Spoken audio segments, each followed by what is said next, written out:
ഞാൻ പറഞ്ഞുകൊണ്ടിരുന്നത് നമ്മുടെ പ്രിയങ്കരനായ കുഞ്ഞാലിക്കുട്ടി സാഹിബിന്റെ ഭാഗത്ത് ഒരു പൂഴി നിന്ന് വീഴുവാൻ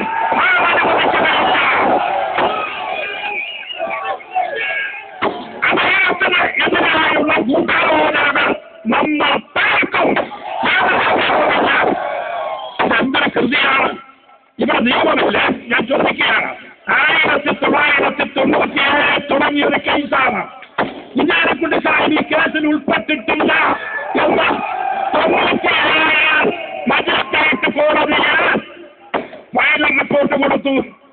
ഉടനെ ഒരു പെറ്റീഷൻ ഒന്നുകൂടി അന്വേഷിക്കണം, വീണ്ടും ഒന്നുകൂടി അന്വേഷിച്ചു. കുഞ്ഞാലിക്കുട്ടി സാഹിബിന്റെ റിപ്പോർട്ട് വീണ്ടും അതിന് രംഗത്ത് വരുന്നു. വീണ്ടും ഇൻവെസ്റ്റിഗേഷൻ വേണമെന്ന് പറയുന്നു. വീണ്ടും അന്വേഷണത്തിന് വിടുന്നു.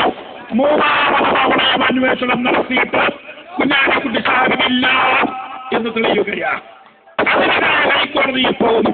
ഹൈക്കോടതി പറയുന്നു കുഞ്ഞാലിക്കുട്ടി സാഹിബ് ഈ കേസുമായി യാതൊരു ബന്ധവുമില്ല. അതിനെതിരെ സുപ്രീം കോടതിയിൽ കേസ് പോകുന്നു. സുപ്രീം കോടതി ഇന്നത്തെ BJP ജയിക്കപ്പിന്നോസിനെ വിളിച്ചു വരുത്തുന്നു. നിങ്ങളുടെ സത്യവാങ്മൂലം എന്താണ്? കേസ് എങ്ങനെ അന്വേഷിച്ചു? എന്താണ് ഇപ്പോഴത്തെ നിലപാട്? സത്യസന്ധമായ ഒരു സത്യവാങ്മൂലം തരാമെന്ന് ജയിക്കപ്പിന്നൂസിനോടൊന്ന് സുപ്രീം കോടതി ആവശ്യപ്പെടുകയാണ്. ഇന്നത്തെ ജയിക്കപ്പിന്നൂസ് അന്നത്തെ IG കോഴിക്കോട് അദ്ദേഹം സുപ്രീം കോടതിയിൽ സത്യവാങ്മൂലം കൊടുത്തു. ശ്രീ കുഞ്ഞാലിക്കുട്ടിക്ക് ഇതുമായി യാതൊരു ബന്ധവുമില്ല. ഇത് സത്യം,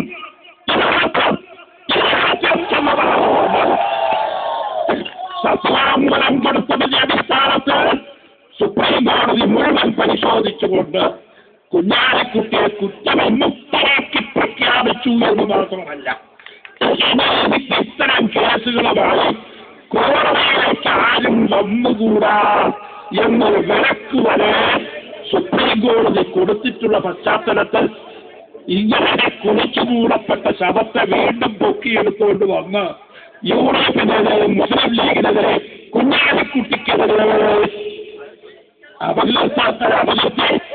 അപകീർത്തിപ്പെടുത്തുവാൻ സാധിക്കും എന്ന് ഇടതുപക്ഷം ചിന്തിക്കേണ്ട കാര്യമില്ല. ഒറ്റക്കാരനാണ് ഇത് ഞങ്ങൾക്ക് ഭരിക്കാം. യുഡിഎഫിന്റെ നായകന്മാരിൽ പ്രമുഖരായ കുഞ്ഞാലിക്കുട്ടിക്കെതിരെ വെടിവയ്ക്കുവാൻ ഉദ്ദേശിക്കുന്നു എന്ന് കണ്ട മാത്രം കേരളമടങ്ങി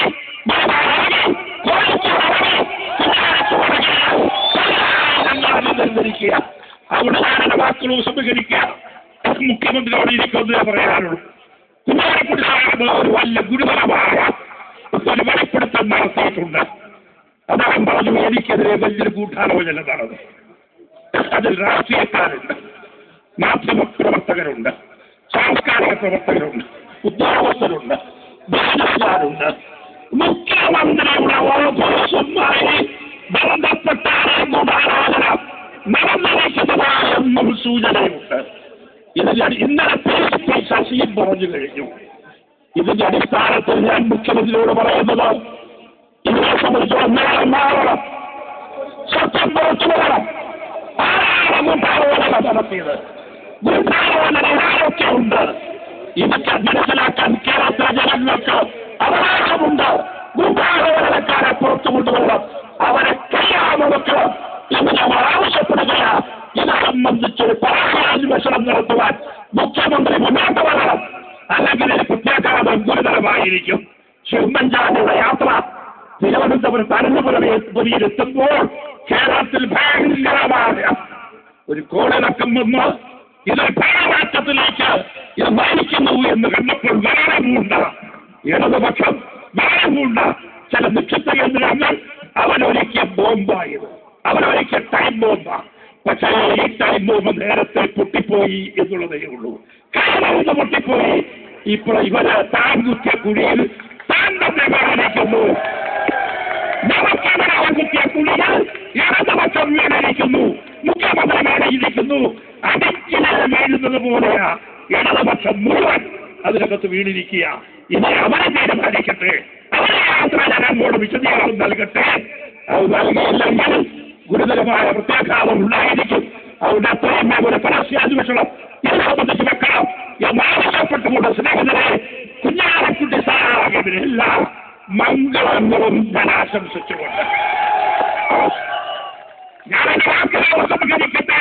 ജനനായകനായ ഉമ്മൻചാണ്ടിക്ക് രാജോചിതമായ സ്വീകരണം ഒരുക്കിക്കൊണ്ട് കോഴിക്കോട് കടപ്പുറത്ത് ഇന്ന് നടക്കുന്ന മഹായോഗം ഇതിൽ പങ്കെടുക്കുന്ന 10,000 നിങ്ങൾക്ക് ഞാൻ അഭിനന്ദനം സമർപ്പിച്ചുകൊണ്ട് ഉമ്മൻചാണ്ടിക്ക് എല്ലാ മംഗളങ്ങൾ ആശംസിച്ചുകൊണ്ട് എന്റെ വാക്കുകൾ ഞാൻ ഉപസംഹരിക്കുന്നു. നമസ്കാരം.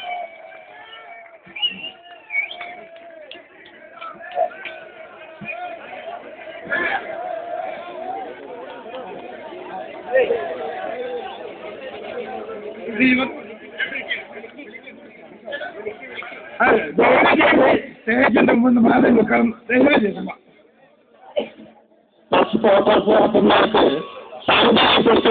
നമ്മുടെ പ്രവർത്തകന്മാർ സ്റ്റേജിന്റെ മുൻവശത്ത് നിന്ന് മാറിക്കൊടുക്കണം. എല്ലാ പത്രങ്ങളുടെയും ഫോട്ടോഗ്രാഫർമാരുണ്ട്. അവർക്ക് ആവശ്യമായ പടങ്ങളെടുക്കാൻ നിങ്ങൾ മാറിക്കൊടുക്കണം, സഹകരിക്കണം എന്ന് വിനമ്രം ഓർമ്മപ്പെടുത്തുകയാണ്. സ്വാഗതം.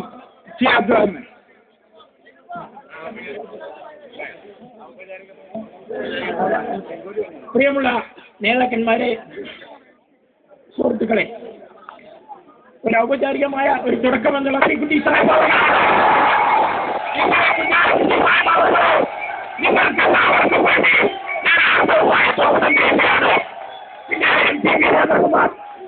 മാണി സാർ, അബ്ദുൽ സമദ് സംഘാനി, അതുപോലെ